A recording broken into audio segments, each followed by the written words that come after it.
Israel के द्वारा Hezbollah पर एयर स्ट्राइक के बाद हिजबुल्लाह ने भी इजराइल पर हमले किए हैं। हिजबुल्लाह के मुताबिक उनके लड़ाकों ने इजराइल के आर्म्स फैक्ट्री पर बमबारी की है।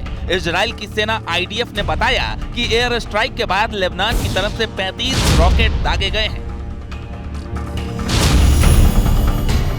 इससे पहले गाजा में फिलिस्तीन के साथ जारी जंग के बीच इजराइल ने मिडिल ईस्ट देश लेबनान में हिजबुल्लाह संगठन के ठिकानों पर एयर स्ट्राइक की है।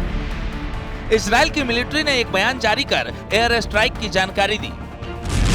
इजराइल के डिफेंस फोर्स ने बताया कि हिजबुल्लाह के 800 ठिकानों पर मिसाइल और रॉकेट से करीब से हमले किए गए। इस हमले में अब तक 356 लोगों की मौत हो गई है। 5000 से ज्यादा लोग घायल हुए हैं। हमले के बाद हर तरफ खामोशी और सन्नाटा पसरा है। हालांकि कई और जगह जोरदार धमाका एक के बाद एक 2 ब्लास्ट होते रहते हैं। इस धमाके से पूरा इलाका धूल और धुएं की गुबार से भर जाता है। ये हमला सीरिया के बॉर्डर पर हुआ, लेकिन इस हमले में ना तो पुतिन का कोई जंगी जेट शामिल हुआ और न ही ईरानी ड्रोन ने इस हमले को अंजाम दिया, बल्कि यह हमला इजराइल वाले बेन्यामिन नेतन्याहू ने करवाई। दरअसल हिजबुल्लाह और इजराइल के बीच सीज फायर हुआ था। लेबनान में हिजबुल्लाह के आतंकी जश्न मना रहे थे। इजराइल के इस हमले की हिजबुल्लाह समर्थित टीवी पर लाइव टेलीकास्ट किया गया। इस हमले की लाइव रिपोर्टिंग भी हुई। हमले के बाद इजरायली सेना ने वीडियो जारी कर कहा कि शुक्रवार को सीरिया लेबनान बॉर्डर के पास हथियारों की तस्करी के लिए इस्तेमाल होने वाले रास्ते और हिजबुल्लाह के ठिकानों को आईडीएफ ने एयर स्ट्राइक की है। ये हमले सीरिया से लेबनान में हथियार तस्करी अभियानों को विफल करने के लिए आईडीएफ के एक अतिरिक्त प्रयास का हिस्सा है। आईडीएफ हिजबुल्लाह को फिर से खड़ा होने की अनुमति नहीं देगा। पिछले कुछ दिनों से हिजबुल्लाह और इजराइल के बीच में युद्ध विराम लागू हुआ है। तब से इजराइल कई बार हिजबुल्लाह के ठिकानों पर हमले कर चुका है। अब इजराइल के इस हमले को देखिए। इजरायली सेना ने वीडियो जारी किया जिसमें दावा किया गया कि दक्षिणी लेबनान में हिजबुल्लाह लॉन्चर पर हमला किया। इजराइल की सेना ने दावा किया कि इजरायली एयरफोर्स ने दक्षिणी लेबनान में एक रॉकेट लॉन्चर पर हमला किया, जो इजराइल और लेबनान के बीच सीज फायर के समझौतों का उल्लंघन कर रहा था। इजरायली सेना के मुताबिक उसने सीज फायर लागू होने के बाद उन जगहों पर हमला किया जिनका इस्तेमाल सीरिया से लेबनान तक हथियारों की तस्करी के लिए किया गया था।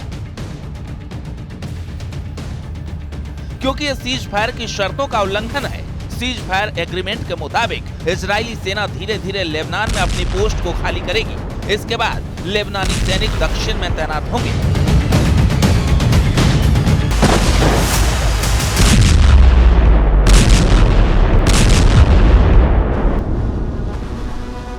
इजराइल के नए रक्षा मंत्री से लेकर इजरायली सेना के चीफ ऑफ स्टाफ तक अब नए सिरे से हिजबुल्लाह को मात देने की तैयारी में जुट गए हैं। इजरायली सेना ने एक वीडियो जारी किया है जिसमें दावा किया गया है कि इजरायली सेना के चीफ ऑफ स्टाफ दक्षिणी लेबनान में अग्रिम मोर्चों का दौरा कर रहे हैं। 52 सेकंड की इस वीडियो क्लिप में इजरायली सेना के chief lieutenant general Herzi Halevi उन इजरायली कमांडरों के साथ मौजूद हैं जो हिजबुल्लाह लड़ाकों से सीधी जंग करने में जुटे हैं। दक्षिणी लेबनान का ये वीडियो साफ दिखाता है कि इजरायली सेना हिजबुल्लाह की ताकत और क्षमता को लेकर कितनी गंभीर है। यही वजह है कि इजरायली सेना के chief lieutenant general Herzi Halevi war map पर एक एक रणनीति को अपने कमांडरों के साथ साझा कर रहे हैं।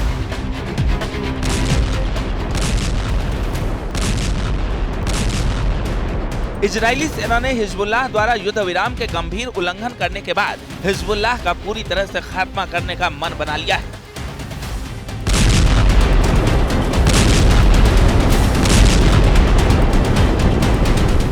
रॉयटर्स के मुताबिक हिजबुल्लाह के नए चीफ नईम कासिम ने दावा किया है हिजबुल्लाह को इजराइल पर जीत हासिल हुई है और ये 2006 में हुई जीत से भी बड़ी है। 18 साल पहले 2006 में हिजबुल्लाह और इजराइल में 34 दिनों तक जंग चली थी। इसमें करीब 1200 लेबनानी नागरिक मारे गए थे। कासिम ने कहा कि हम इस जंग में जीते हैं।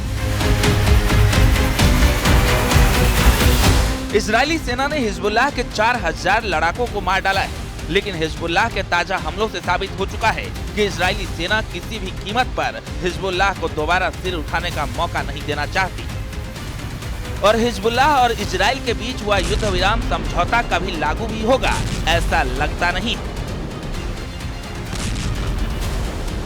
Bureau report, news 18।